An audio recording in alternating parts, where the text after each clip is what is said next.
मुक्ता प्रतिष्ठान किस तरह से काम करती है और क्या क्या काम करती है?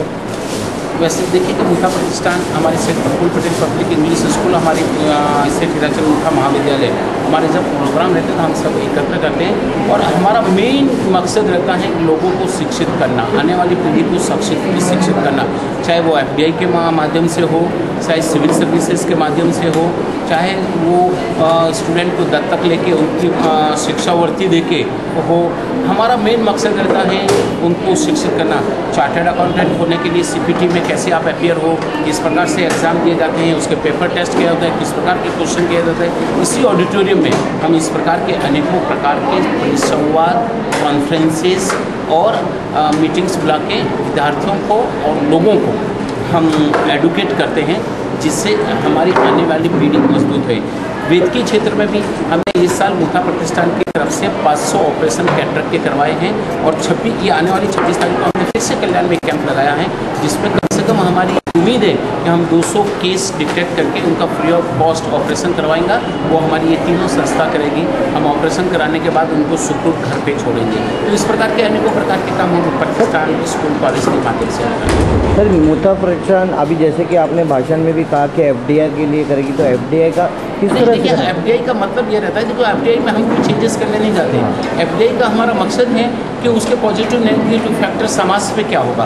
अब अगर गवर्नमेंट अगर एक नई पॉलिसी लाती है तो उसका कुछ पॉजिटिव होगा, कुछ नेगेटिव होगा, लेकिन जो मेजर पॉजिटिव कौन सा और मेजर नेगेटिव कौन सा जो हमारे समाज को इफेक्ट करे, वो हम सही रूप से लोगों के सामने लाते हैं। हम किसी पार्टी पॉलिटिक्स की बात नहीं करते हैं, हम किसी राष्ट्र की बात नहीं करते, लेकिन एक अगर पॉलिसी हमारे यहाँ नहीं आएंगी तो उसका पॉजिटिव और नेगेटिव बात, इस प्रकार की हमने चर्चा इसी ऑडिटोरियम में बुलाई थी। और उन्होंने जो रामचंद्रन चंदानी जी उल्लासनगर से जो आए थे, उन्होंने बहुत सकारात्मक रूप में इसके बारे में बताया कि निश्चित तौर पे FDI अगर भारत में आएगी तो उसका भारत की अर्थव्यवस्था पे अच्छा खासा इफेक्ट होगा। ये उनका कहना था और ये जो उनका राइट रॉन्ग जो कहना है हमने लोगों तक पहुँचाया। स्पर्धा का आयोजन किया गया, तो क्या कहना चाहेंगे इस बारे में सर?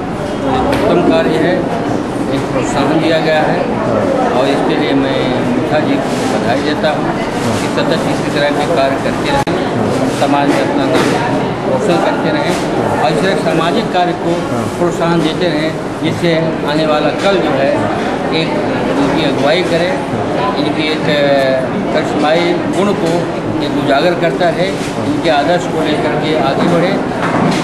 सर, शिक्षा के क्षेत्र में जिस तरीके से बॉम्बे में हमें देखने मिलता है अलग अलग तर्ज पर एजुकेशन को बढ़ावा देना, लेकिन सबक का इलाका ये पड़ता है जहाँ पर आप काफ़ी दिनों से, काफ़ी सालों से एजुकेशन पे मौजूद है। तो क्या ऐसी और चीज़ें आप सोच रहे हैं कि इस तरह की चीज़ें हमें और फोकस करनी चाहिए?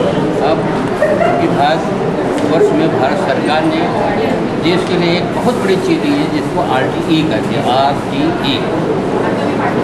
यहाँ विश्व में 9 देश ऐसे हैं जो इस कक्ष में आते हैं।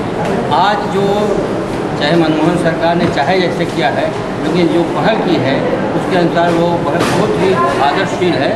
और मैं चाहता हूँ कि ये शिक्षा है ये सबको एक आधार बने, तो एक स्ट्रांग प्रजातांत्रिक राष्ट्र ये कहलाएगा जहाँ पे हर लोग शिक्षित हो और अपने अधिकार और कर्तव्य की बात कर सकें। और ये शिक्षा जो है इसी बात की द्योतक होती है कि कौन अपने अधिकार और कर्तव्य की अच्छी बात करता है। तो इस तरह का जो पहल है सार्थक है।